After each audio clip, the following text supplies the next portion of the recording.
All right.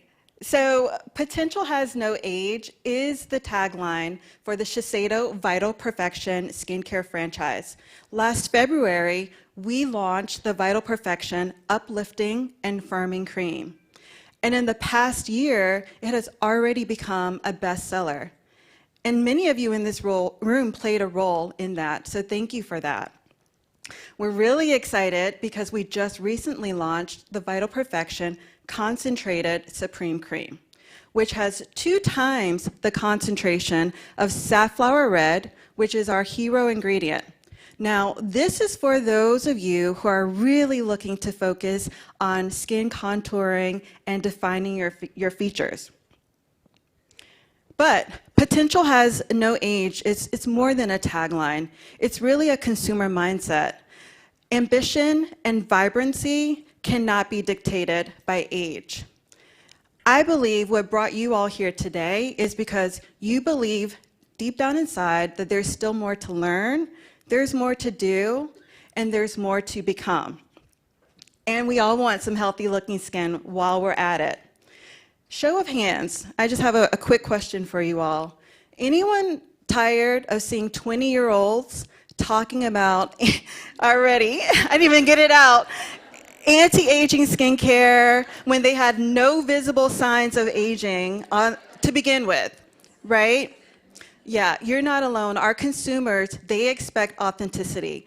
They want to see people who look like them talking about the products that they really love. Now, this is why our first panel is so important, because we are going to hear from a trusted and talented group of women who have been able to build a community on social media, by really being able to engage with their audiences in a very authentic way.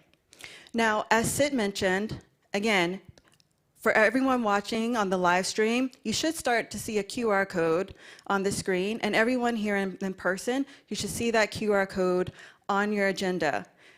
Do not wait. Submit your questions, and we're going to get to as many of those as possible immediately following the panel for the Q&A.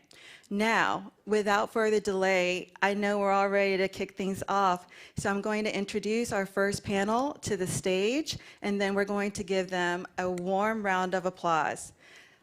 Let's welcome our moderator. We're so grateful to have Executive Vice President of Forbes, Maura Forbes, joined by dermatologist and dermatologic surgeon, Dr. Michelle Henry, model and digital creator, Anna Diaz, and digital creator and founder of the Tennille Life, LLC, Tennille Jenkins. Let's please give them all a warm round of applause. Thank you.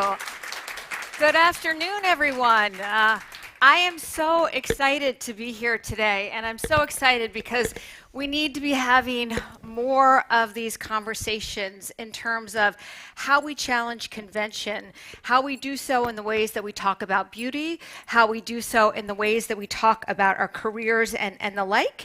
And what I love about this panel is we're going to hear from women who really embody this concept, accomplished women who show and exemplify that expertise and experience isn't a liability.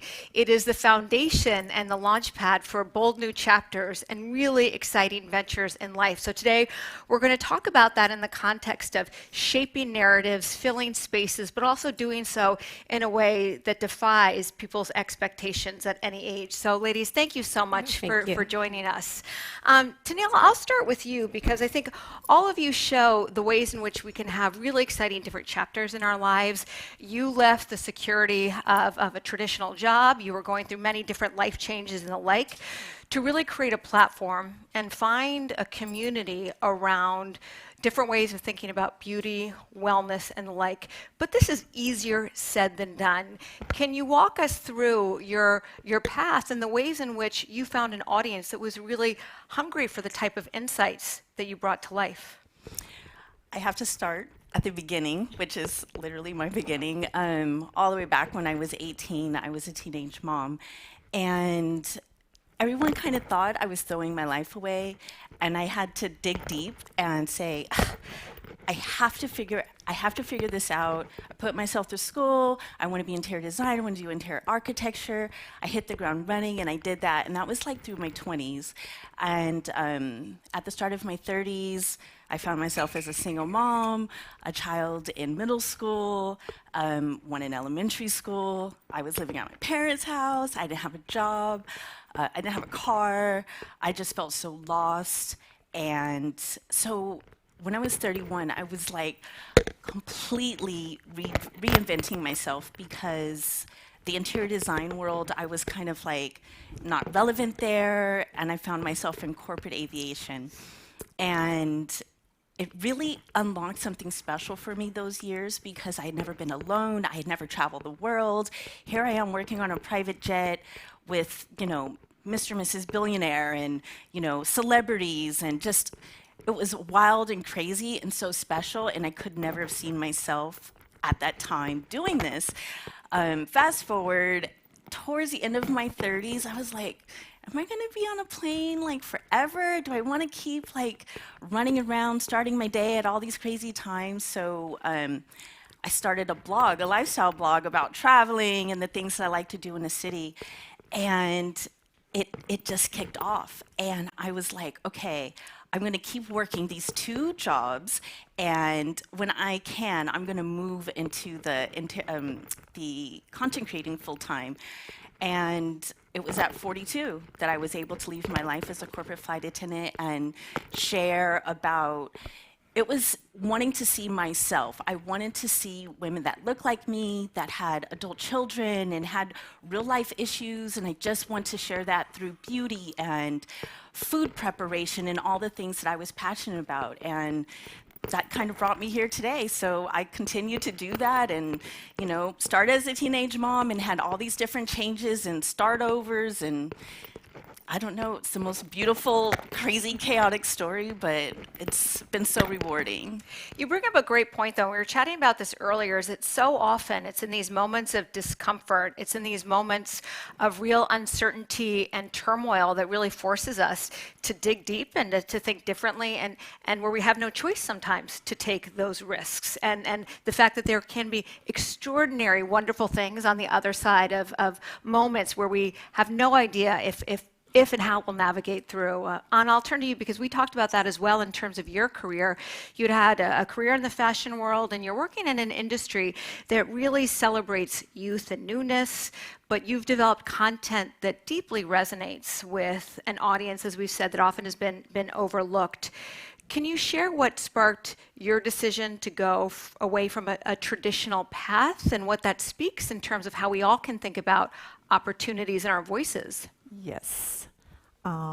I start like in a conventional change my career, but in the beginning I worked my entire life with the fashion industry. My mom say I born with the jacket, not too big like this one here, but with the jacket, and I love fashion. But of course, fashion and beauty, they are connected, and I work so much there. I'm from Brazil and work with so many different paths in the area until I moved to US almost 11 years ago. And I like to understand how is the fashion industry here. And I'm start working with different companies until the last one is a luxury brand, and I work in retail. I love, to work there. They have a disconnection with people, and women like mature and understand this type of like fashion here in US, until we have the COVID, and everybody here know the situation. We are stuck at home, and it's so funny because in the first week I feel like super relaxed at home. The second week, see what I'm gonna do by myself. At the time I live by myself, and say, I have one activity to do for this company, and we need to looking for inside of the platform TikTok. I have no idea the time for this platform. And then I did the activity, and I look so funny. I entertain myself with the activity. And then I start every day looking like, the videos and say, oh, this is amazing. I think I'm gonna start to do my videos there. And after a couple videos, I saw, in the beginning it's like more acting and dancing and having fun, by myself. And I saw the gap there. They're just, they don't have any type of my stereotype of woman in my age with this type of hair. 6 years ago, it's something, this lady with this hair, like white one, no, no, no. But when I saw this gap, and I start to receive so many follow-ups and direct messages about what I'm wearing, like your clothes are amazing. I'm just truly just go there and see this is the way I need to go. Like more focus in fashion and beauty and lifestyle. I change it completely. Just make short, the change for the career after we back for the COVID, we start working again, and one day I need to make the decision because the company say you cannot be in the social media and the company. I totally understand, and it's the best decision that I did in my entire life. Change with my age, for 54 at the time, I'm 50 now, right now. It's the most beautiful decision in my entire life. And I'm here to encourage you, never is late to change the career. But I love what you and Tennille talked about in the sense of yes, these things were evolutions, but you saw opportunities. There were markets or voices or spaces that you didn't see yourselves, and this opportunity to lean into that. Even the fact that I think many of us would worry if we don't see ourselves, we don't belong there, and that is exactly the opposite in your cases. Dr. Henry, you're a board-certified dermatologist. You have an incredible practice here in New York, and what I've really admired about your career is that you're someone who not only is at the forefront with your patients, but you've also built a really powerful voice in terms of helping so many people understand how should we be thinking about wellness and skincare, what's just noise and the like. You said earlier, you said, I was the child in school that if I was called on in class, I would have been too afraid to speak. And now she's on TV, you'll turn your TVs tomorrow and you'll probably see her. So can you talk about that evolution and how you saw that as a stretch moment for you and your expertise? Yes. So, when I think about as physicians, I think we always make a pledge to be lifelong students, but also lifelong educators. And so when I started my career, I knew that was something that was critically important to me and something that I absolutely needed to do. When I started practice, I moved from Boston and I came to this new practice. I didn't have a lot of patients, but I had a lot of time. So I started gathering information about where are patients? Where can I find them for business, and where can I find them for community, and where can I educate them? And there was some data that RealSelf put out. They said that 84% of patients look for their doctors online, and 74% of them look for them on social media. And so that was at a time when it was kind of taboo for doctors to be on social media. And so I thought, you know what? I have the time. I'm interested. Let's do it. And I also think we have a moral imperative. So when I talk to my residents about it, there's a quote I always like to give them. So we all know that there is a little bit of vaccine hesitancy, but how did this start? So there was an article written in 1998 by Andrew Wakefield, and it's now debunked, but it's the original article that said that vaccines might be linked to autism. That came out in 1998. Well, what else came out in 1998? Google. Google came out in 1998. So this was a period of rapid spreading of misinformation. And doctors really stayed away from it. We sat in our little ivory towers pontificating about things together. We weren't a part of the conversation, and look what has happened. So I think, I felt like I had a moral imperative to go out there and educate. And then as I was listening to my patients talk to me, the patients that did come in initially, they always said things like, you know what? You just feel like our very good friend who also happens to be really smart. And so that resonated with me. And I would start to see patients come in. They would see other doctors. It's the beginning of my career. They'd see people who I looked up to, but they'd come back to me for a second opinion. And I realized it wasn't just a second opinion. They were coming back for someone who could speak their language, who had the empathy, who could hold their hand, who was a girl like them, who had the same fears.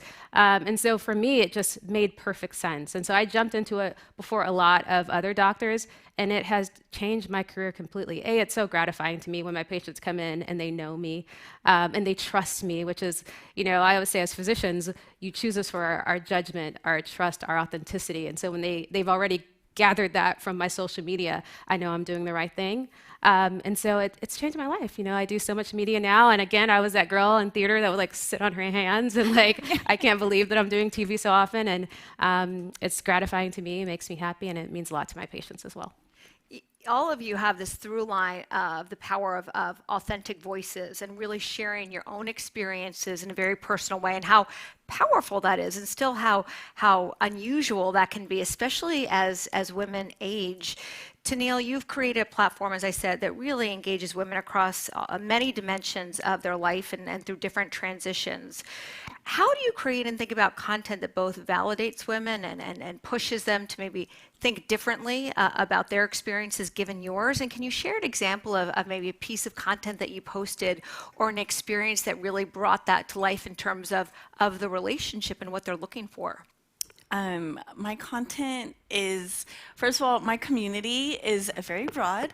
I have all the way from like 20-year-olds, 30-year-olds, 40-year-olds like myself and on. And I love to create my content with storytelling through beauty, skincare. I do these series like doing the most. And the first time I posted this, it was kind of triggering to people because they're like, girl, I don't have time for all that. Like, who's getting up that early to do all these things? But I really liked that it was creating these conversations from all categories of life. And when I would reply, it's like, but I don't do these things every day. It's that I give myself time every day to pay attention to myself. And I have these rituals. And because of it, just so many comments about, oh my gosh, I'm 20, I want to grow up and be like you. Or I'm 46, just like you, and I'm not taking care of myself, and I want to do better at that.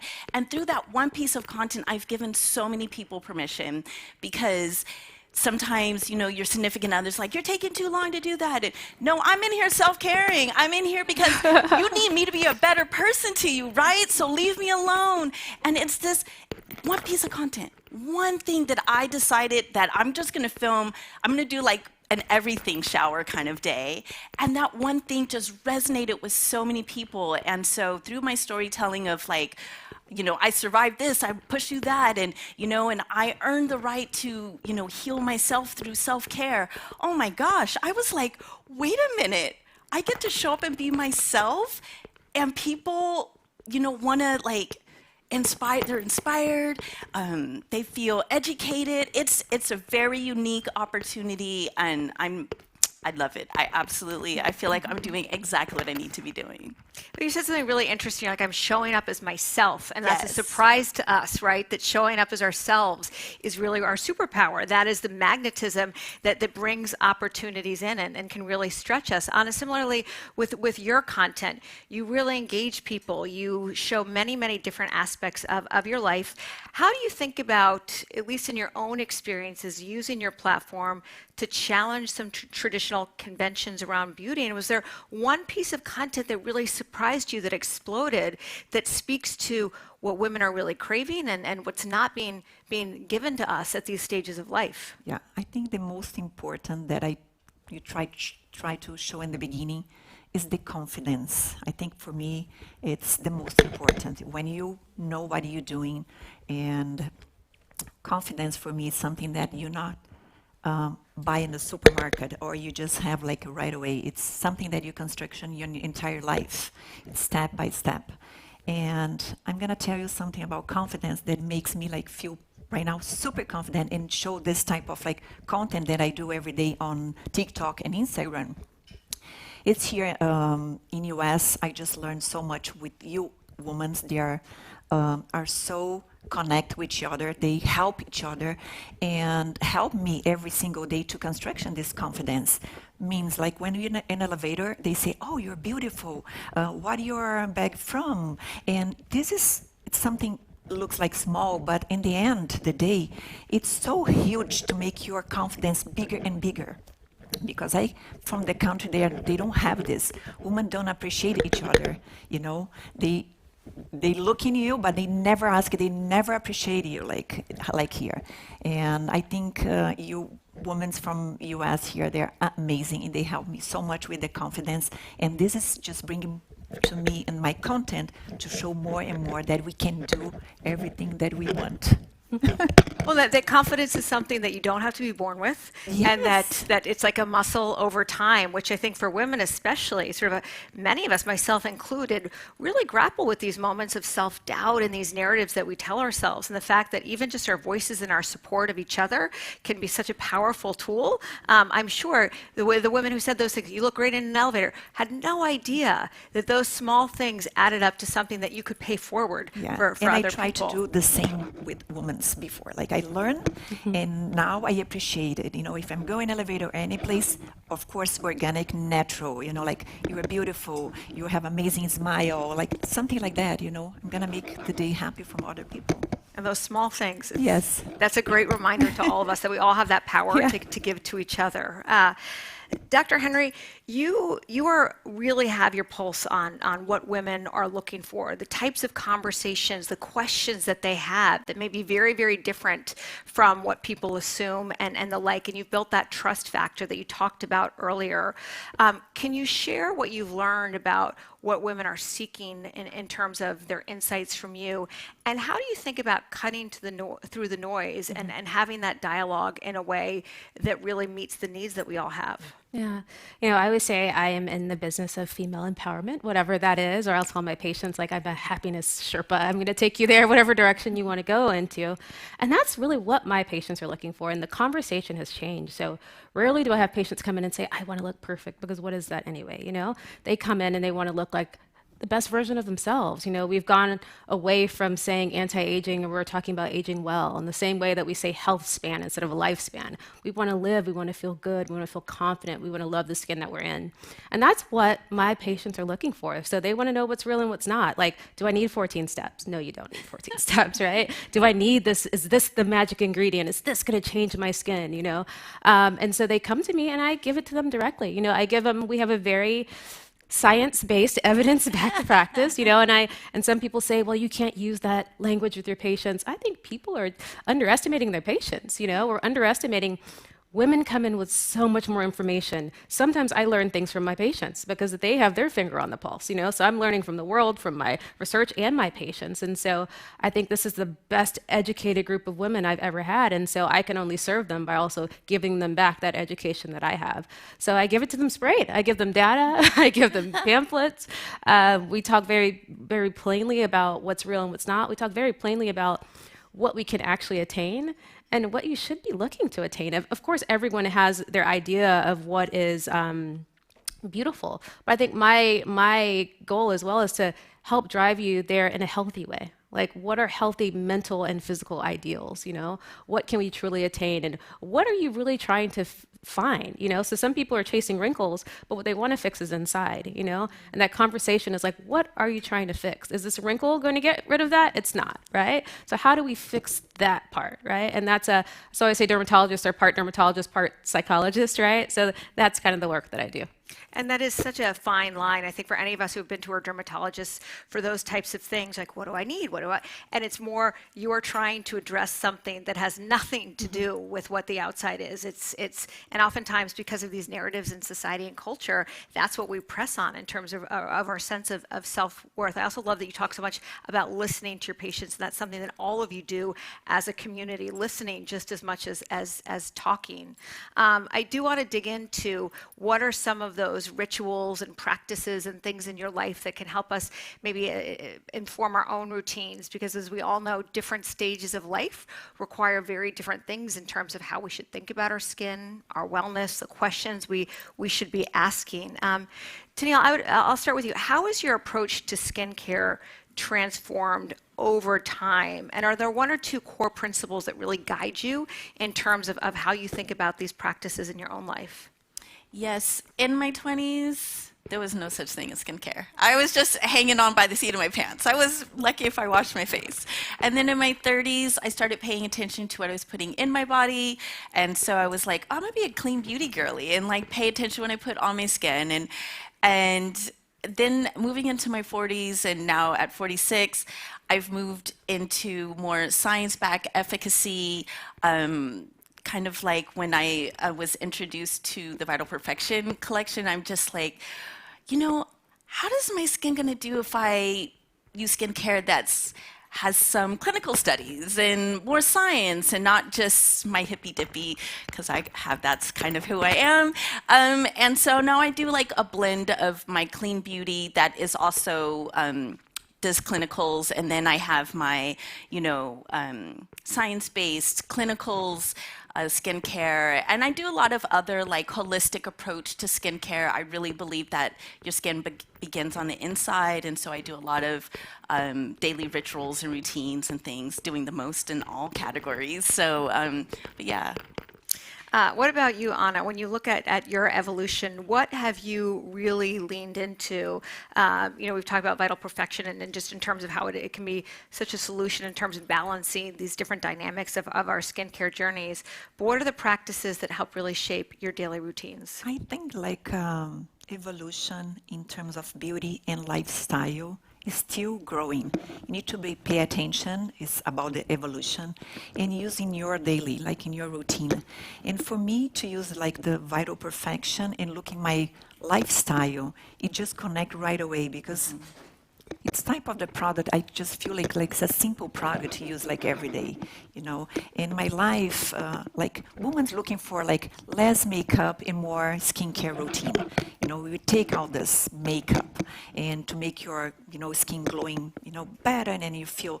But they have stages for you be there. They're like you need to have like a health life and do like a lot of exercise, sleeping well. It's a combination for so many types of like in your lifestyle. They combine with your skincare routine.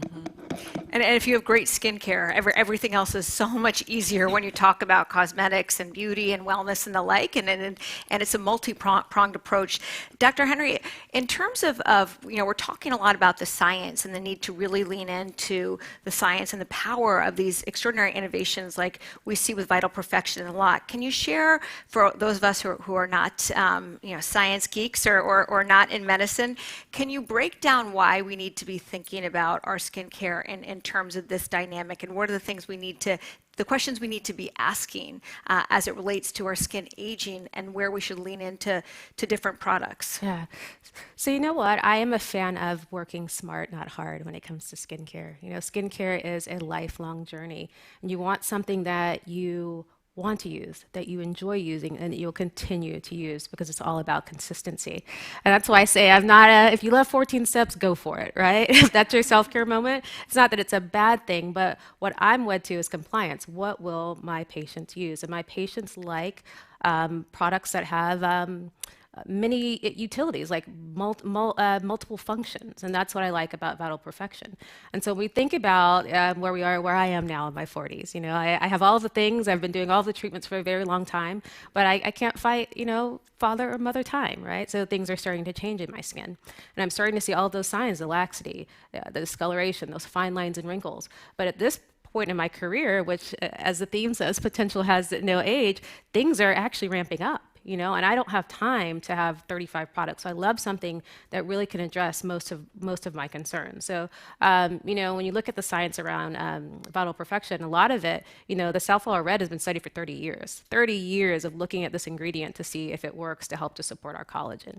And then we talk a lot about, ingredients that we understand and we know. We know that ginger has been used for a very, very long time. And there's data around ginger helping to stimulate your natural collagen. So another great ingredient, there's caffeine there. And so caffeine, sometimes people are surprised. We think about it as like you see it in eye creams, it wakes you up. But what happens as we get into our 40s, our circulation gets really sluggish.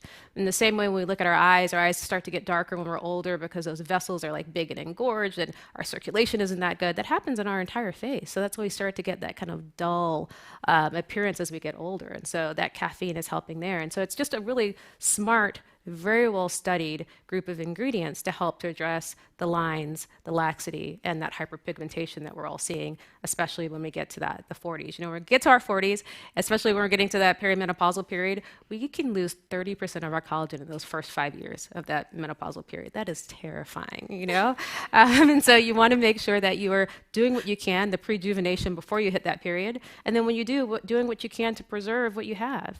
And so I think that's kind of the beauty of it. It's kind of like a one-stop shop with those critical things, and it's nice to use. You guys will get the experience. You know, as a derm, it feels like blasphemy saying that I love fragrance, but I love fragrance that's done well, fragrance that's done with ingredients that aren't irritants, and that gives you that kind of aromatherapy kind of sensation because you have to enjoy using it to keep using it. So I'm excited for you guys to try it too. Yeah, you make a great point. So much of the products, it's about sort of does it do what it needs to do, but does it feel good? Exactly. And I love that.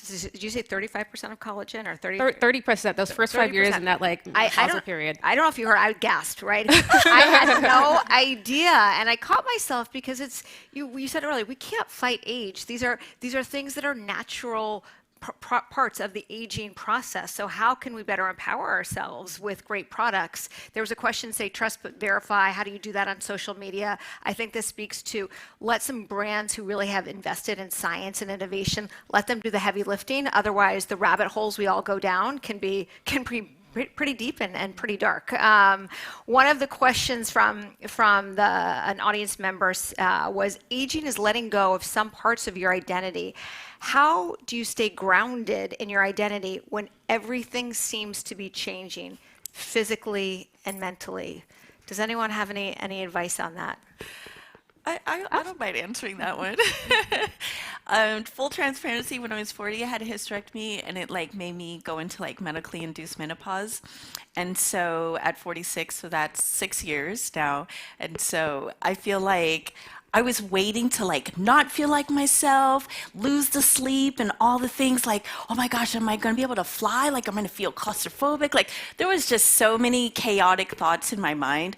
And so what I decided to do is I'm going to have my rituals. I'm going to lean into the things that make me feel good. And we're just going to do this day by day. We'll make adjustments as needed, and we'll pivot when we need to pivot. We will let go of whatever we need to let go of as it happens. And taking that like mindset and really sticking to my rituals, I'm telling you, those things a lot of the things I was afraid of didn't actually happen, but I do think it was like I had to shift the way that I was thinking and really approach it like, you're not going to be the same, but this new Tennille could be even more beautiful, even more just like poised and like ready to go. And my energy is excellent. I'm sleeping like a baby. Like my appetite's normal. I thought I was going to be this completely different beast, and I'm pretty much still myself. But the things I had to let go of, I let go of, and you know, I just skincare and all the things, and it's really important for me, and that's what keeps me like grounded. And if I start my day the right way, then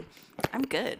And you talk about process, the need to have this process. Yes. And how many of these questions that we're talking about, our careers, our skincare, we always think about what we're losing, what we're giving up, and this idea that actually there's so much opportunity and so many extraordinary things. So rather thinking of this always in the negative, there's many things on the other side of this. Mm-hmm. Dr. Henry, someone had a question. Speaking of process, what Tennille said. What do you wish you had done sooner to take care of yourself? Or are there certain things that people underestimate as it relates to the small things they can do in their life that over time have a much bigger compounding factor than we may give them credit for? Yeah, so I'm going to answer that, but I also want to talk about one other thing that you mentioned just now. I think one thing I gave away with getting older is self-doubt, shame, caring about a lot of other people, and that has been the healthiest thing. And I think wanting to take care of myself more now because I feel better inside than I did when I was even younger. So that's one thing I want to share.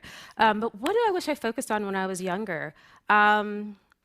The little things, I think I wish I knew when I was younger that the little things are the big things, you're focused on every goal, and you're focused on like, when I get this, I'm going to be really happy. And I think there are many times in my life where I'm like, I don't even remember it. I don't remember the journey. Like I had all these great like highlights. If you look at the track record, there are all these highlights, but I can't even remember them because I wasn't paying attention to the little things. And the little things includes like your skincare, how you care for yourself. All those nights that I didn't sleep, like it took me to get to 40 to realize that 8 hours feels fantastic. Like I'm an entirely different woman.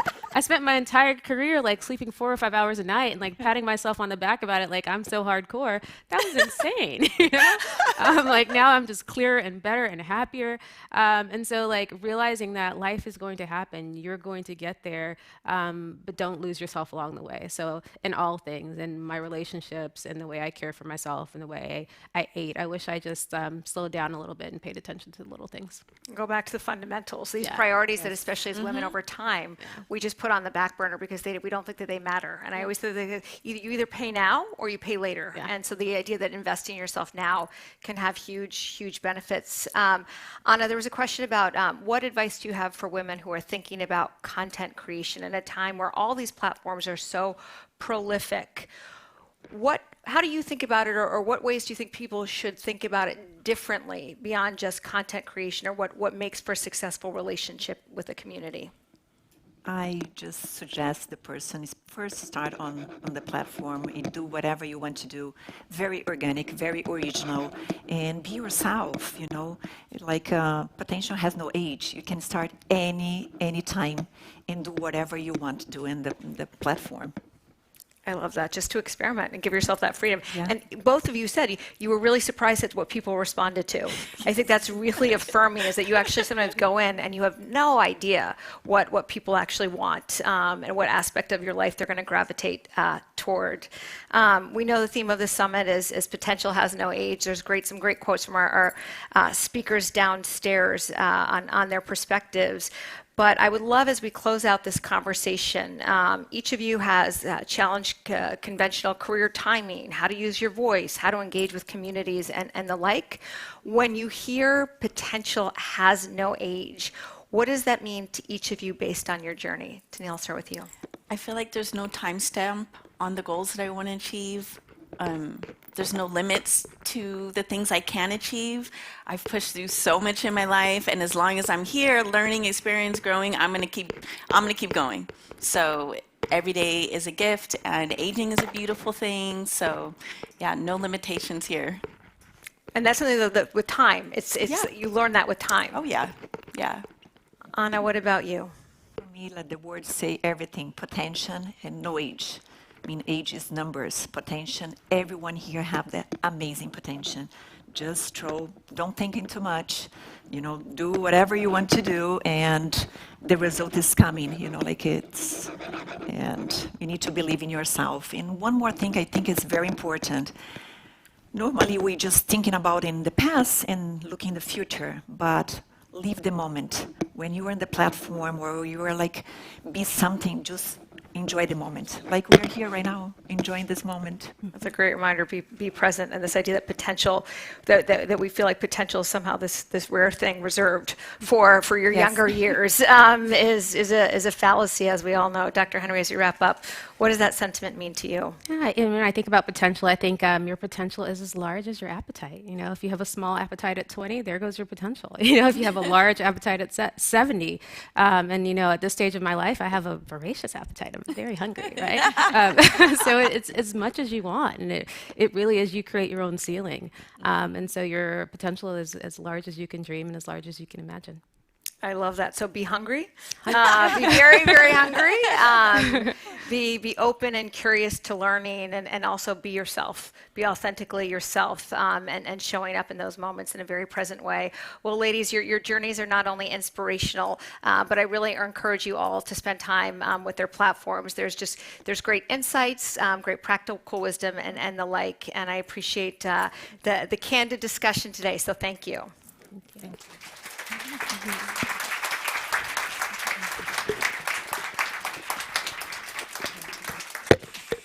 Thank you so much, Moira, and also all of our guests. Can we please just give them one more round of applause?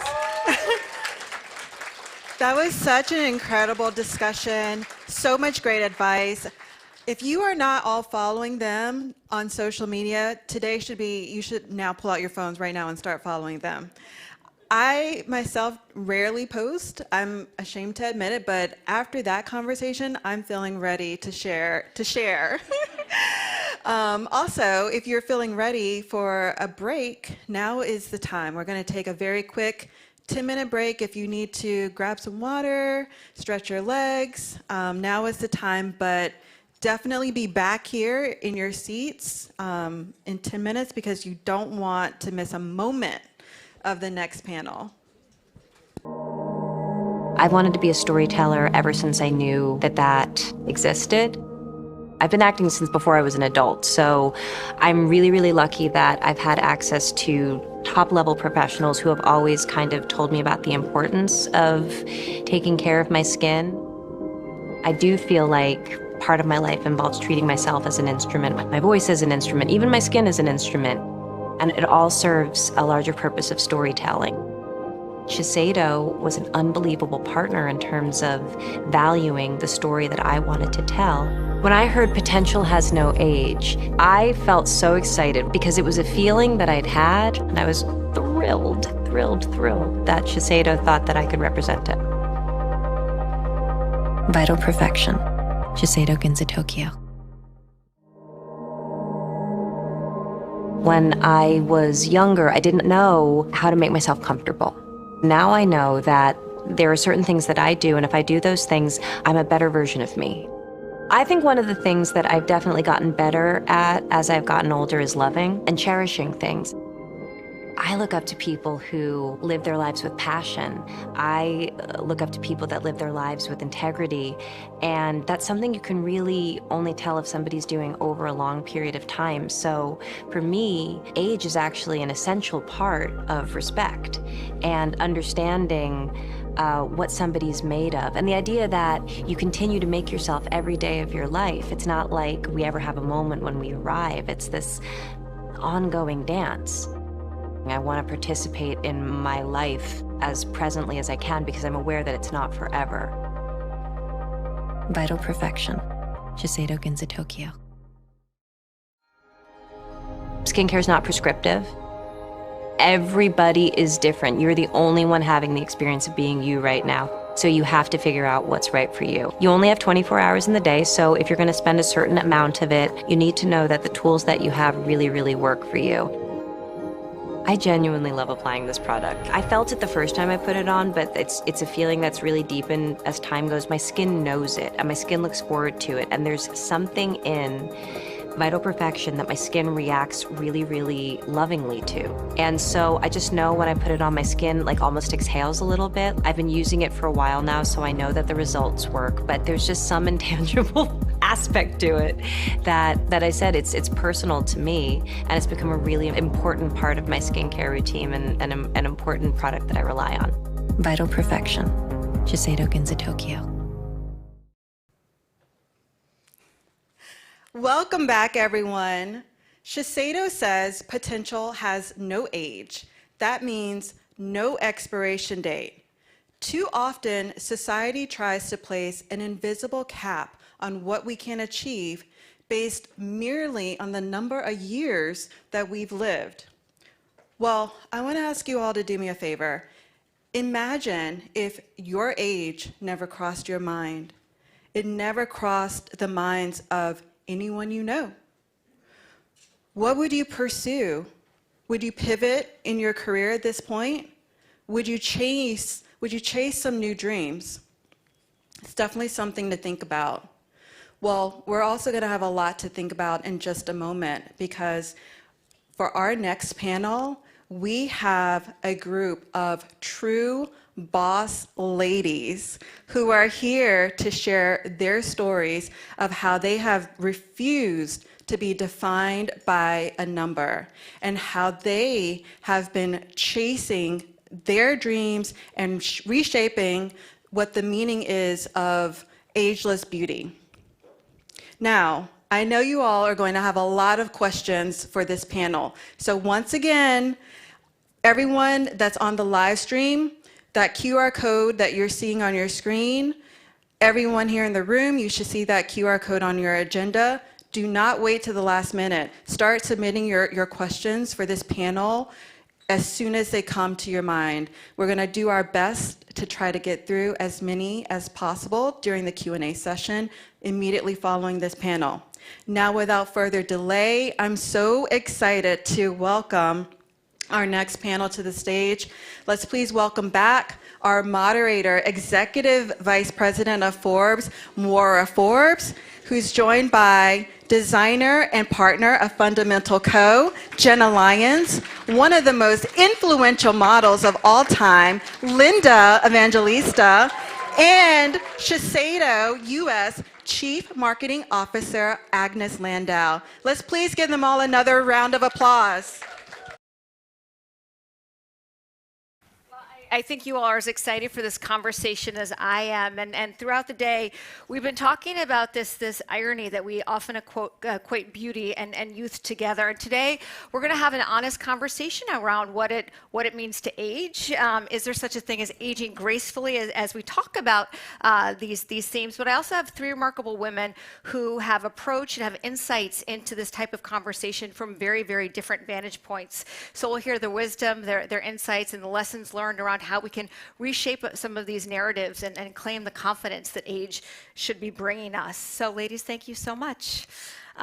Linda, I'll start with you because you are someone in your career, you've been a defining face of beauty standards, and you're now a really powerful voice for authenticity. But throughout your careers, you've talked about your image has been both an asset and a liability in terms of the burden it's placed, how it's valued, and navigating that in a way that's done so in the public eye and scrutinized by others. Can you talk about how your perspectives on beauty and confidence have evolved over time and the dynamic of these really complex emotions? Hi, everyone. Yes, very complex emotions and thoughts always, that go through our heads. I never had feedback when I was in my 20s or 30s or 40s like I do today. And the only feedback I had were people in my industry or letters to the editor. Today there's so much feedback and so much of it is noise, and we know how unhealthy the noise can be. I battle that noise, and I also battle my internal demons. I'm so great and believe the advice that I give to my son and to people that ask and to young people. I believe what I tell them about beauty and where it comes from and loving oneself. But the thing is, I got into trouble a few years ago because I didn't take that advice and apply it to myself. I didn't use it on myself. And I have to keep reminding myself that, someone who's battled cancer twice, I'm so happy to be alive. I don't care what form it is in. I want to see my grandchildren one day. I want to continue to see my son grow into this beautiful man that he's become. And I have so much left to do. I just feel like the healthier I am, the better I eat, the more active I stay. And it makes me feel good to indulge in beauty routines. And I believe in research and development with clinicals behind it, so I believe in great skincare. I believe in my doctors, dermatologists, as long as I know what I'm getting into, and as long as it's safe. I believe in some light lasers and some help from the dermatologist. All that, if I like where I'm at and I'm happy, usually I look better. So just keeping myself healthy makes me feel better about myself, and I have to not listen to the noise. And you've been at the center of this noise. And if it's a challenge for all of us, right, in our daily lives, the magnitude of what that noise is like, I think is really astounding. But I love how you talk about it and the fact that we just have to invest in ourselves and put the time and work in ourselves and how that shows up. We absolutely owe it to ourselves to be the healthiest we can be, and that translates as happiness, and then happiness translates as, wow, you look great. Mm-hmm. It is so true, right? Sometimes something seems so simple, right, is the hardest to But capture. following through is is the harder part. Jenna, when you and I spoke last week, I loved the quote you said, beauty, it's an inside job, meaning it starts with what we've talked about, really, how we feel about ourselves. And you've had this fascinating career in fashion and beauty as someone who has helped be a creative force behind helping women feel powerful. You're someone who's also been a voice of embracing what makes you different, is what makes you powerful and beautiful and the like. You are someone who is in the public eye as well. So a lot of these different intersections. How has all of this shaped your view and beauty and authenticity? And what has been the biggest surprise to you in this own evolution for you personally? Hi, everyone. Thank you for coming. I love seeing people in seats. There's nothing worse than looking at a crowd and a bunch of empty seats. So I'm glad you're all here. I think probably, and I don't like the ear thing, so that's why I'm doing this.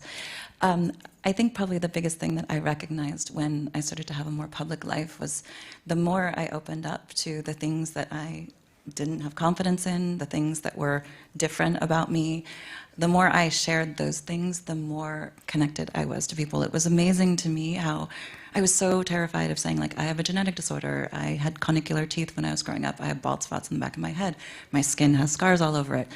I was terrified to say it. And once I said it, I was amazed at the incredible feedback that I got. And the feedback was surprisingly really warm. And it really made me see, like, everyone's just trying to make it work. No one is perfect. The Instagram life that everyone shows, myself, it's not real. And I think that idea of, like, understanding it, that's like being proud of who you are. And I think even listening to you talk, it's like there's something so, we get taken out by everyone else. And like at the end of the day, it's kind of what we do inside. And there's nothing better than being in a room with people who are smiling and beautiful and happy. And like being a bitch can suck the air out of a room. So like I enjoy people who are like happy, and like that really means something. And that energy like transfers to me and it makes me feel good. And then I feel prettier. I love the idea that you feel more beautiful when you lean into the things that you've always have thought you wanted to hide or not share. And this idea of if you flip the script, how liberating that can be for yourself, but I think even in the conversation today for each other as well. Agnes, when we spoke as well, I've been a longtime admirer of your career. You have been in the beauty industry for many decades, and in an industry where very often women above 40 or 50 were invisible. I read a statistic, women appeared of those ages less than 5% of beauty campaigns. Even less than 5% was a higher number than I thought. But today we're in this really important and transformative moment around how we talk about aging.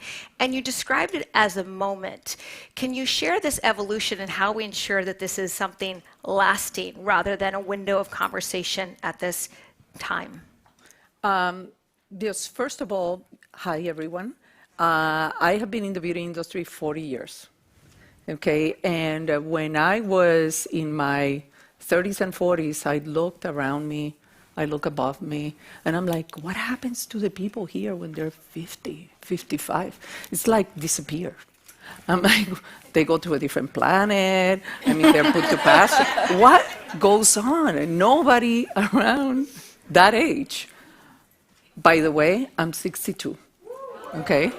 So, you need to say the number to demystify it, right? To take the power away. So my career and why I'm here now at Shiseido, after I left another beauty company, actually was propelled by another woman of my age that spoke to another person that was looking for a CMO, my boss, and he talked to me and he said, "You're the person that I want." And that is a testament to his vision of making sure that voices like ours are being heard in the industry. And I think also to the energy and the power that we have and what we bring to the party. And I said that this is an incredible moment in terms of what is happening, and it might be a lot to do with the fact that we have a lot of baby boomers that are right now at this age, and we're doing a lot of things. We're seeing it in Hollywood, right? A lot of movies suddenly came out that are obviously featuring women that are in their 50s and in their 60s. So there's an incredible moment where women are saying, you know what, I have a voice, and I want that voice to be heard. And I don't want to be silenced. And I think that is powerful. But how do we keep translating that into a moment that is lasting, right? That it's not just now and it goes away. And to me, it's about keeping these conversations alive. It's about inspiring other women as they're coming in their careers and in whatever they're doing and saying, hey, you can be around for a long, long time, as long as you want, as long as you have the energy and the desire to put something forward. You know, you are relevant, and what you say and bring to the party is important for us to listen to. So I think it's we need to keep having the conversation, and we need to keep inspiring and motivating other women. Well, I love the way that you opened your insights. You shared your age, right? And we all applauded that, which is just a reminder. When you shared your age last week when we were speaking, I was so struck how rare that is. Or I have two young boys, I said, and when they want to know a woman's age, I said, don't ask their age, it's rude. As if it's just something that's a negative, and what a gift in life if we have this gift of aging. And Linda, you talked about what a gift of being there for your son and all these extraordinary moments, and the fact that there's this inherent tension and fight with the realities of something that's really natural and in many ways a gift, and how society perceives that as well. All of you I admire also, because all of you are using your platforms to help shape narratives and really push this conversation in different directions. Linda, how do you think we need to be changing the conversation around aging, and what's been your biggest surprise as it relates to your journey of self-acceptance, and how that can speak to how we need to have more honest and very different conversations? It amazes me that you even have to ask that question, because aging is the most natural part of the cycle of life. And I am part of the conversation because I became very well known when I was very, very young for my beauty. And I think that with time, there's a bunch of other women in my industry, and there's other people well known. We grew up in front of the cameras, and we showed there was no expiration date. And what we really need is women supporting women. Mm-hmm. And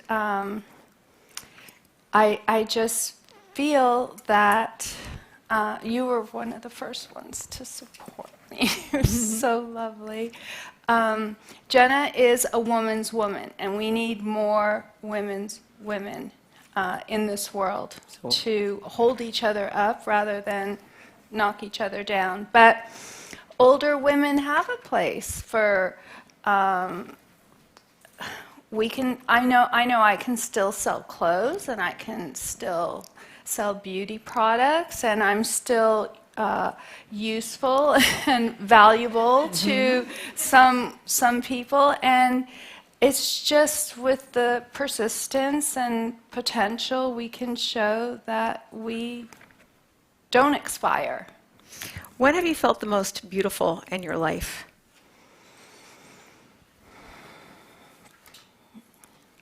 Well, my answer is wrong. When I felt the most beautiful. I think of my favorite photos I have ever done in my life. I was in my 20s, so that's just wrong, because even I am affected by all the issues surrounding age. But I feel like this is just an example. I did a cover for a German magazine with an incredible photographer, and it just so happens, I hope it's okay. Of course, of course. Okay, it's Jenna's partner. And Jenna was there that day, and she was present on one of the covers. We brought her into the pictures, but when I was changing, they asked me, can we see I don't know what you said. If it was my chest or my whatever, I have had a double mastectomy. And I had never shown anyone besides my family. And they said, oh, they were like, wow, it's so beautiful. And I was like, it is? And they were like, yeah. And I needed someone to say it. I should have known myself looking in the mirror, something I don't love to do. But I should have known that it is beautiful, and they made me feel beautiful. And I even said, okay, I'll do the picture, take the shirt off. I mean, go. I was like, Fabulous. I'm beautiful. But I needed to hear it from someone else. So I just really think it's important that as women, we support each other and uplift each other. And I think we're like all in this together, you know? What really strikes me, though, Linda, when you share that story, it's sort of this moment, right? This unexpected moment that was so transformative to you. And Jenna, you're again someone who has seen this industry in a multitude of different dimensions. What's your takeaway in terms of the power that each of us has to inspire that confidence and beauty? And where do you think we need to be rethinking and challenging some of the narratives that, as Linda said, just play in our own head, rightly or wrongly? I mean, first of all, I just want to say, I don't know if I have to talk about this moment between the two of us, because you talked about it, but I get to talk about it. I grew up wanting to be in fashion, and from the earliest memories I had, I remember seeing Linda. And I think people think that being beautiful is the ticket to being a model, but it's not. And I have been on the other side of editing film for years when I was at J. Crew. And there is something tangible that is hard to describe when a model like lights up the stage, and she really does. And I think it's not just being pretty, it is this like awareness and appreciation and beauty. And Linda walked in and I was starstruck, and she was so incredibly gracious and warm to me and made me not feel like a little kid who was like and then saw how like incredibly like emotional I was, because it like brought back all of my history of just falling in love with fashion and falling in love with her, knowing how incredibly talented she was. She was beautiful, but she was, the way that she exuded grace and like spunk and elegance in a photograph is unusual, and it's why she was a supermodel and still is. And so for me to have that moment and then her bring me into the picture and say, I'd love for you to be in the picture with me, like made me misty. I was teary-eyed. Well, you were someone I looked up to. You were Don't like this understand this. awesome, incredible, businesswoman, and you were like this goddess. And so, yes. Yes. I looked up to you. Amazing. But I think to answer your question, like I think as you said, I grew up not understanding that like I could ask for help. I grew up not understanding that like I needed to take care of the other women around. I wasn't told to do that. Like I didn't grow up that way.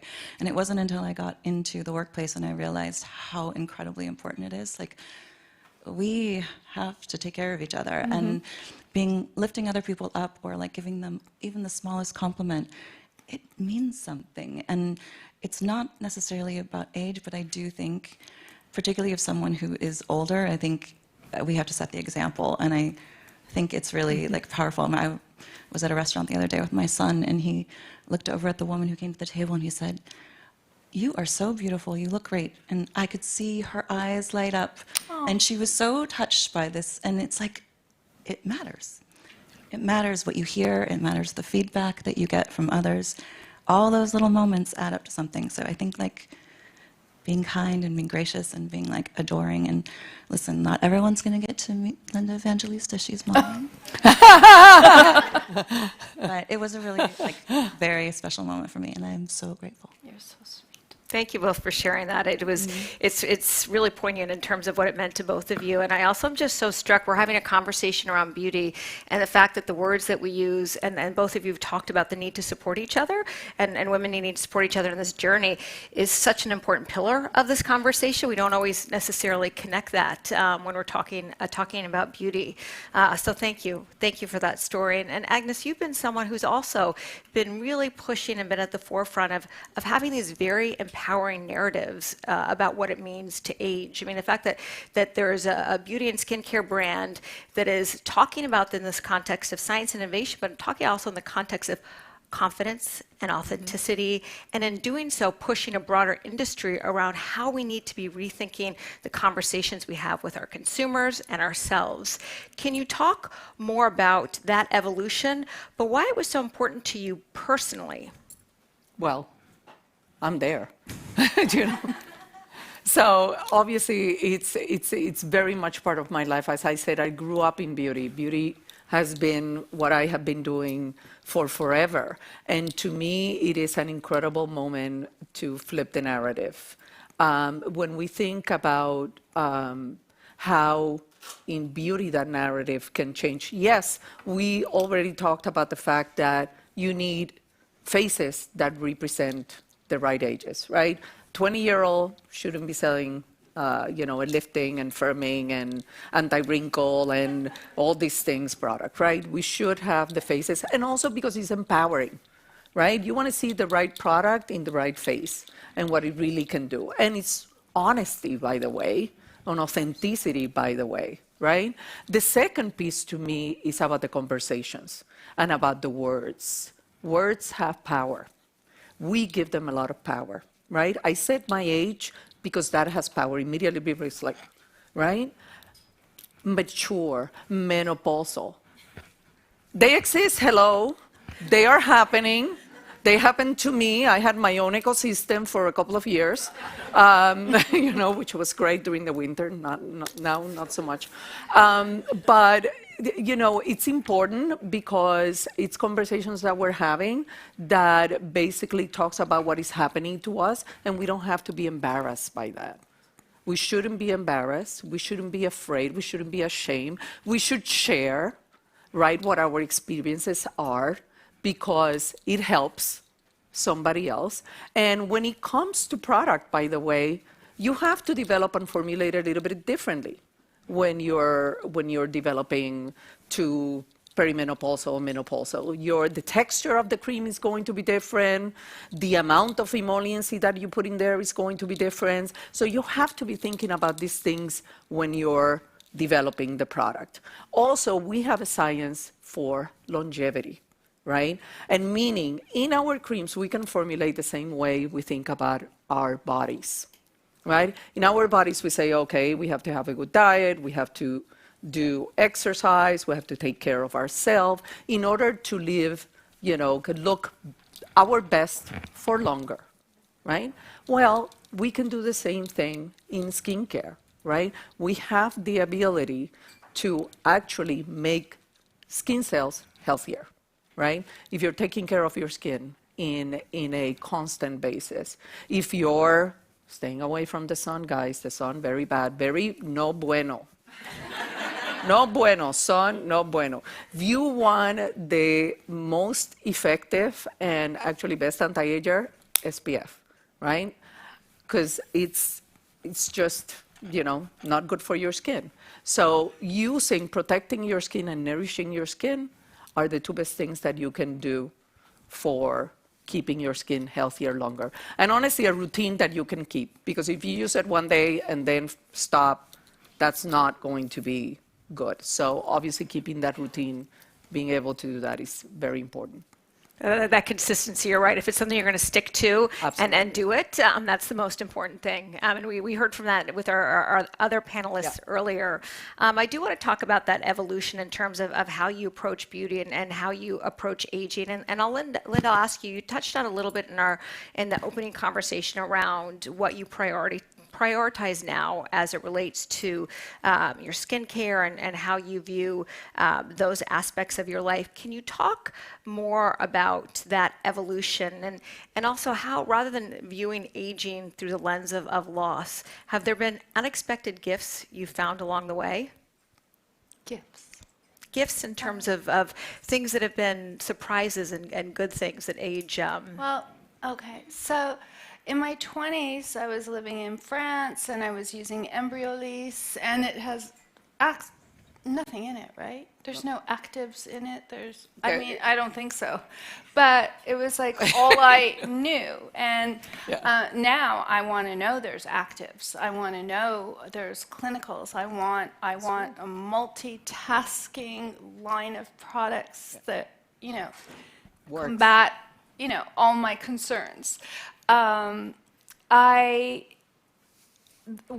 gift I was given at the age of 33, suddenly I developed melasma. And that kept me out of the sun. My face has not seen the sun since I was 33. And I was doing the math earlier, so that's 27 years of no sun. So I think that was a good gift, because prior to that, I was using Lancaster had this shoe polish. Brown, greasy thing that would make you go so dark. I was going to Saint-Tropez on the weekends. When I would come to New York, I would go to the sun tanning salon, to the booth, to develop this color, and thinking I was loving this, Italian olive. My parents are both Italian, so I was developing that dark olive color, not knowing, I didn't know the damage I was doing. So the melasma was a gift, because since I was 33, I started practicing sun safety. So was that the question? Yep. Yeah. Okay. No, I think. but I love how you talk about this evolution. You're really looking for science and innovation and the like. I mean, they're tools. Why use a cream without benefits when you could use a cream with benefits, right? Yeah, and finding the rituals and the practices. I mean, I believe in being transparent. Like I said, I want to age, but I want to look good along the ways, and I'm going to tell the truth. It's a little bit difficult. It's a little hard. It's not easy, and I'm not going to tell you it's because I drink 3 liters of water every day and that I have olive oil and I have avocados. I do that, but that is not why. That is not the only part of my regimen. I have dermatologists, and I like to use good skincare with actives, with clinicals behind it. Jenna, from your perspective, how has your approach and your routine with beauty evolved in a way that you feel like also exemplifies how women today need to be thinking about our routines, not just in terms of products, but in terms of how we think about what they mean in our lives and what we're looking for with ourselves? I mean, I think the thing that's changed for me the most is just looking for trust. I think that I feel there has been so much misinformation in the beauty industry, and a lot of the things that I believed were doing things don't. And I remember really distinctly, I had discovered Shiseido, the brand, years ago. I was actually introduced to it in Japan, but I remember specifically going to Kyoto, and I went into this tiny little store, and they were making brooms, and they were making the most beautiful, simple. They were not expensive. They were just so beautifully made in all of the materials. They had collected all the sticks. They were exactly the same size, and they had this beautiful waxed cotton that they were making with them. And I remember thinking how simple the approach was to something so basic. And that type of intense sense of quality and attention to detail, and also honoring the environment and the way that you actually interact with it, I was so struck by. And I think that's something, it's one of the reasons I love Japan in and of itself, but I also think it makes me think about what am I using? Do I trust it? Do I trust these people? And I have to say, anyone who's Japanese, I would do anything they say. It's so true. I go through the airports and I'm like, I can't read this, and there's a snail on it. And I'm like, this is great. I mean, but truly, that is not good advice in terms of that is not a good approach to take. But also, it's certain cultures approach beauty and aging and skincare very, very differently. And here in the States, it's very much a cosmetic thing, purely cosmetic. And Shiseido is a brand that really focuses on the innovation, the science, and the wellness aspect of it. Agnes, can you share how you think we need to be thinking more broadly about skincare as it relates to beauty? And what are some of the things, the conventional ways about how we think about these products that we need to challenge or reframe to better understand what we need at every age and what's going to be most impactful to us? Well, I think the things that we have to change, I think I spoke a little bit about it, right? I started with Shiseido about 2 years ago. We started doing these conversations actually about a year ago. The team actually kickstarted that with Pat Mascara. I think you guys are here about a year ago. Because again, to everything that we are saying, that Jenna and Linda are saying, it's important that we have these conversations. It's important that we support each other. Beauty, yes, products are important, but there's a lot of beauty that also ties back to your mental health, right? And how you feel in your mind, right? And how beautiful you feel in your mind. And I can give you the best and most efficacious product, and if here you're telling yourself a different story, it's not going to work. I'm going to tell you right now. So I think all of these things work together, and we wanted to create that atmosphere where we have those real conversations and authentic conversations. Yes, and talk about the product and how the product is formulated and what is important about it, but also how kind of we need to support each other, right? And sometimes as women, let's say it, we're not that nice, you know? We can be a little bitchy, you were saying before, you know? And we kind of, we have to put that B to rest, right? Because I think we can be our worst critics with everyone, and there is so much power when you kind of support each other. I have to tell this story because it's one of my favorite stories. I was in a performance review with a woman that today is one of my great mentors. She retired already from the beauty industry. She was my boss. And, you know, I get the performance review, and then she says, I said to her, okay, so what are the areas that I need to improve? What are the areas that I'm not that good at that I need to improve? And she's like, no, that's not how we're going to do this.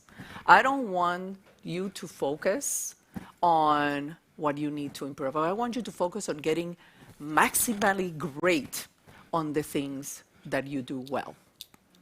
Right? And I thought that was an incredible insight, not only for work, but for life, right? Because it's the idea of always trying to find that incredible thing that somebody brings into the party and bringing it up, right? I never give a compliment that I don't mean, because it's never going to be authentic. But I can find something in each and every one of you that I like. And I will find it, and I will tell you about it. And I think, in a way, and you said it, in your last presentation, I think that's our gift. That's the gift that somebody gives us, and the gift that I think it's our duty to give to somebody else. So that's on the mental end. And I think on the formulation end, when we're talking about Shiseido, I think, Jenna, you were saying it, and it's very true. This is a Japanese company. 150 years, right? It has been around formulating product. The oldest American prestige company is 70. That's at the age, right?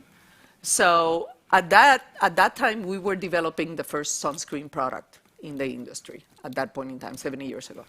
So the amount of technology, the amount of science that goes into the products, the length of our new product development process, by the way, 3 years on the minimum end, right? If you have a real innovation that you're introducing, you might have been working on the molecule or the particular ingredient that is very unique for 10 or 15 or 20, right? So it's really the attention to quality, the attention to detail that the Japanese put on their product is incredible. I have been to the Global Innovation Center in Tokyo, and it is like no other I have seen. You know, scientists are definitely incredibly well regarded in this company. They are at the center of everything that we do because they are the ones that are developing this incredible technology that goes into all our products. So that's definitely a huge part of the DNA of the organization. And I love that sort of each of you talk about what we need to prioritize and lean into as it relates to all the noise that is out there and all the different things that we get thrown our way. It's a fire hose of information, and how do we really lean into the things that matter, both in the conversations with ourselves and with others. Before we open up to some of the questions you all shared, I'd like to each of you to really just give us a piece of advice on this concept of confidence and aging. Linda, you opened the conversation saying that you're really good at giving other people advice around confidence and beauty and the like. What's one piece of advice you would have given your younger self, or that you wish your younger self had listened to and took action on around finding your self-confidence? I wish I would have been told as a young person, you're beautiful. I was never told that. She's pretty. Oh, she looks good, and, she's tall. And then going, at work, it was like, oh, the foot looks good because they're talking about the pose, or the hair looks great, but no one ever said, you're beautiful. No one ever told me I was beautiful. So I make it a point to tell my son how beautiful he is, so that when he looks in the mirror, he's going to see beautiful. Because with myself, I'm really confused, because I still don't know what it means. But I was never told that. But I think it's really important. I think we know more today that we have to tell our children and tell everyone that they're beautiful, because they are. They are. And if you hear it enough, you may start to believe it. That's really just striking, though, the fact that no one told you you were beautiful, and we're sitting in a room. No, they were like, oh, she's tall, or she's pretty, or, oh, nobody ever said you're beautiful. I never heard those words. Never, ever, ever. Which is all. And so how can you feel beautiful if, I don't know. I just feel like we say it now more today. We know we need to say it to our children. We know that. Maybe it's just the generation that I came from, but I never heard it. I think it's just something we need to say to each other. That's very powerful advice. Not you look beautiful. You're beautiful. Mm-hmm. That's a great distinction. Mm-hmm. Yeah. Mm-hmm. Jenna, what about you? What's one piece of advice you would have given to your younger self on this? Linda, you made me misty. Oh. I can't believe that's crazy to me. Oh, I mean, and don't get me wrong, my mom and my parents really supported me, but I mean, that's not something, I never looked in the mirror and said, oh, you're beautiful. Not once, I still don't.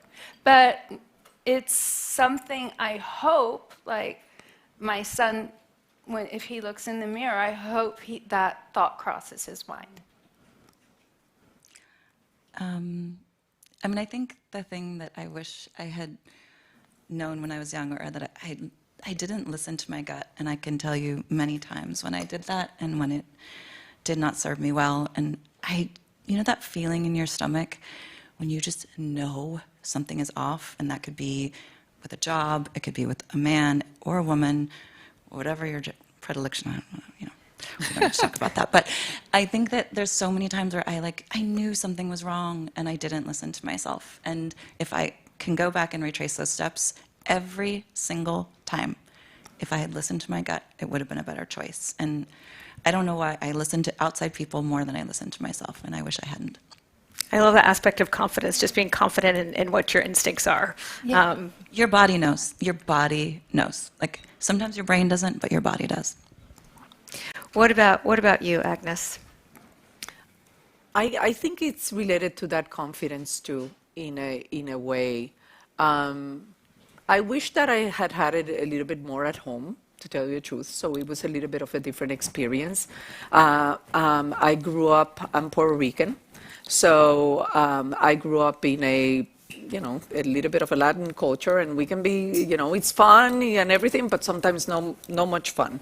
A lot of criticism and whatever what you're wearing, Very that's family, terrible. very family oriented. You know, yes, but also very judgmental. We can be very, I mean, my sobremesas in my house, it was like, oh my God, you know what I mean? Sweet. Hard thing. My So, hands are clamped. so it could be very critical. It felt very critical. So in many ways, I felt I had to fight against that.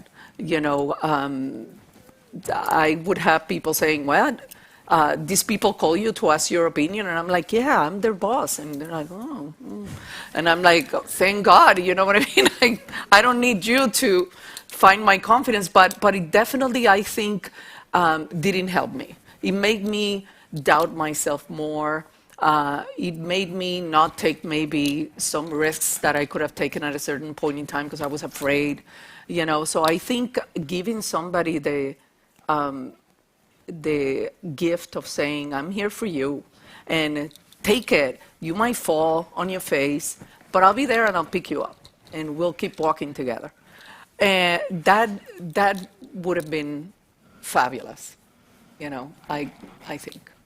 Yeah, I think just the talk tracks in our head in terms of self-doubt and confidence is, to your point, Jenna, if we listen to our gut, it's almost always right.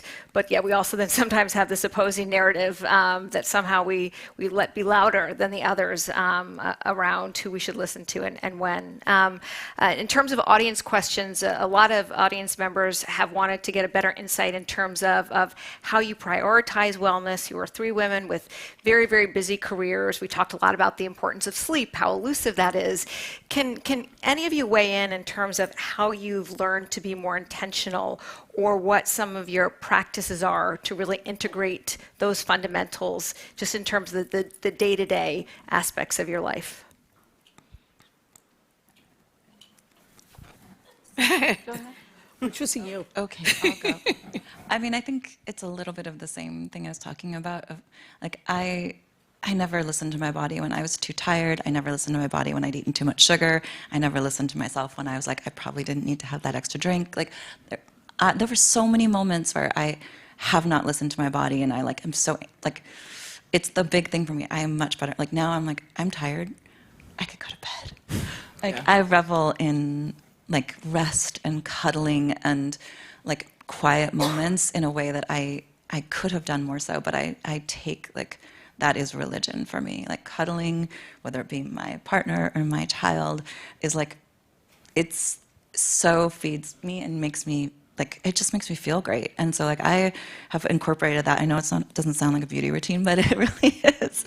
And I'm like, I think I take rest and, like, those kinds of like moments much more seriously.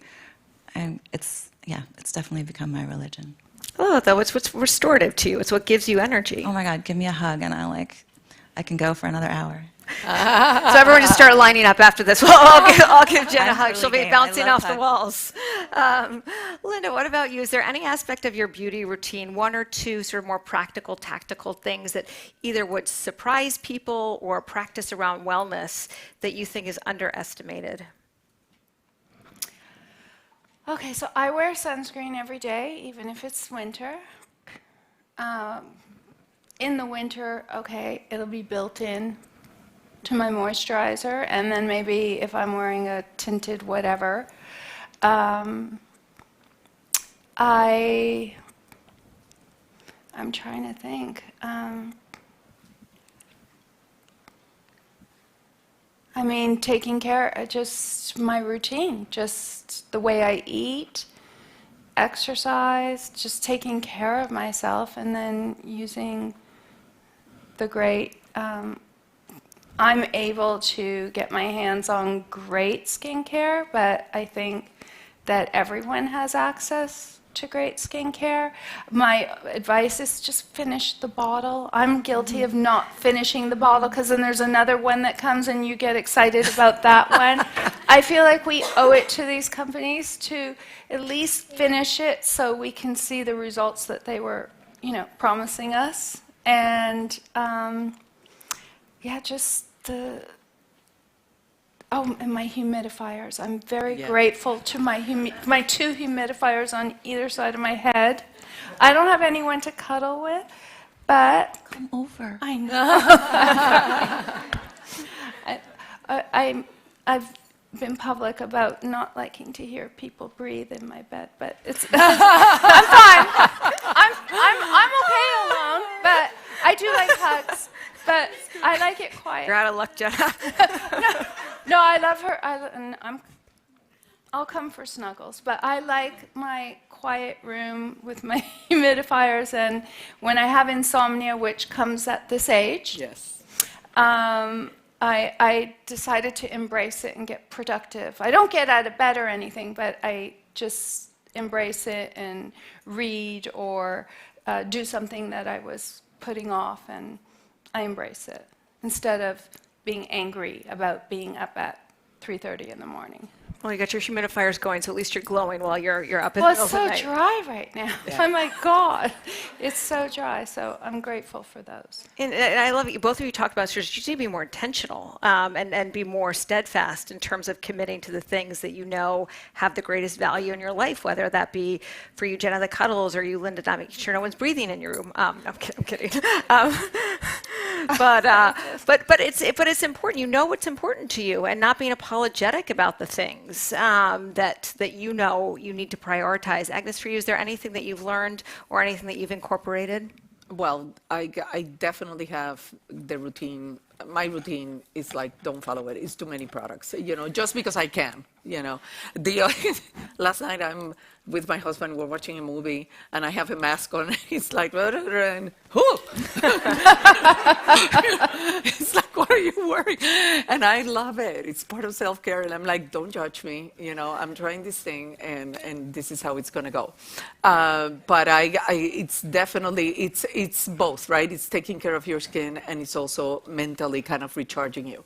The other thing, so I got this Aura ring, I have to say, and it gives me a lot of data all the time, and a lot of useless data, guys. So I'm not saying go ahead and buy it or whatever, but at least what it does is it makes me mindful of when I have to do certain things. Like, oh, you have to go to sleep now because you want your 8 hours of sleep or 7 hours of sleep, whatever you are hopefully going to get tonight.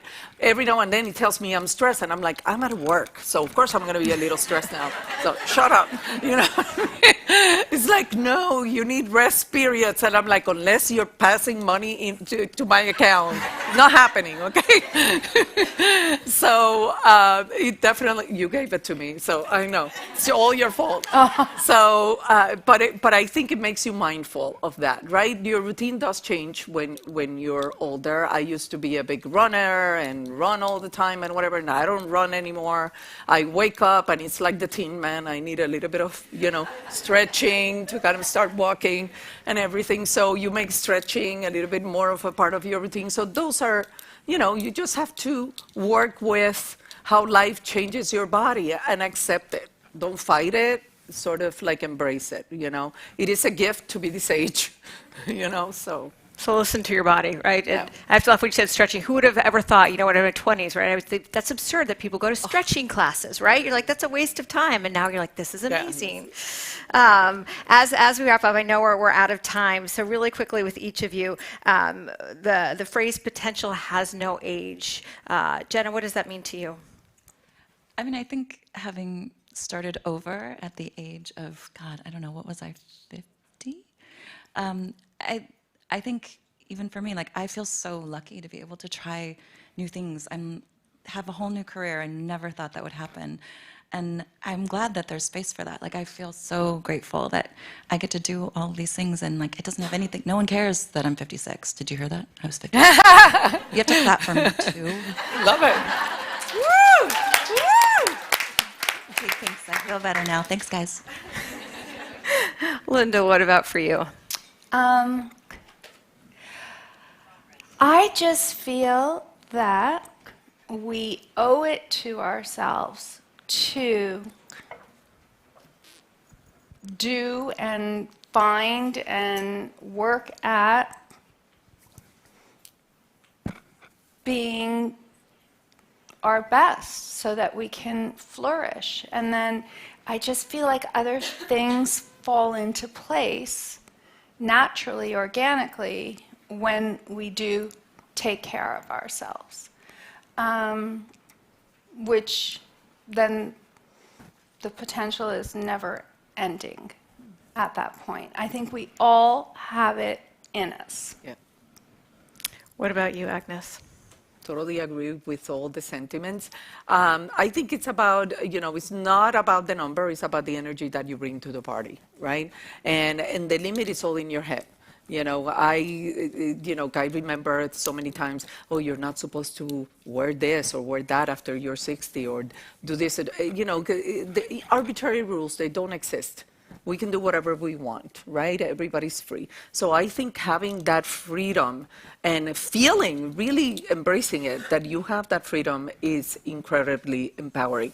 And I told you the story that there's this private equity fund that is now investing in entrepreneurs, and they're looking for over 45, and because there's always thinking that you are an entrepreneur when you're young, and you do. You have incredible ideas. Lola, I'm looking at you, which is fabulous, right? But it can happen at any age, right? Great ideas, great thoughts happen at any age. I mean, Julia Childs started cooking at 40, you had Susan Boyle singing at 48 and becoming an incredible singer. So you have these incredible women that have these incredible careers. Later on in life, there's no limit. So it's just in our heads. And I think that's where the restriction resides. So we have to kind of like destroy that.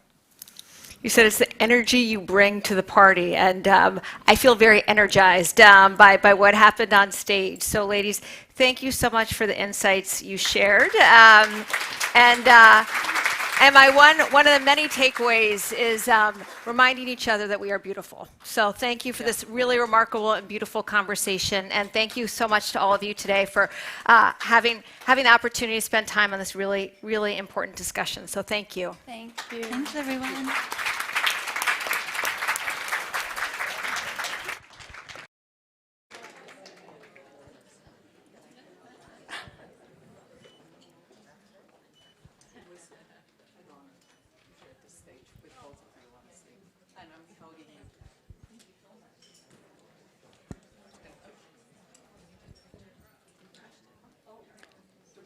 No, you all did a great job.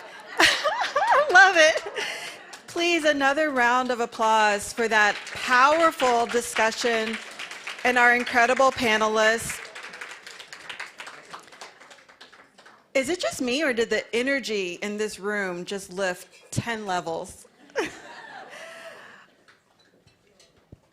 I'm going to just say it right now just because of what Linda shared, but you all are also so beautiful.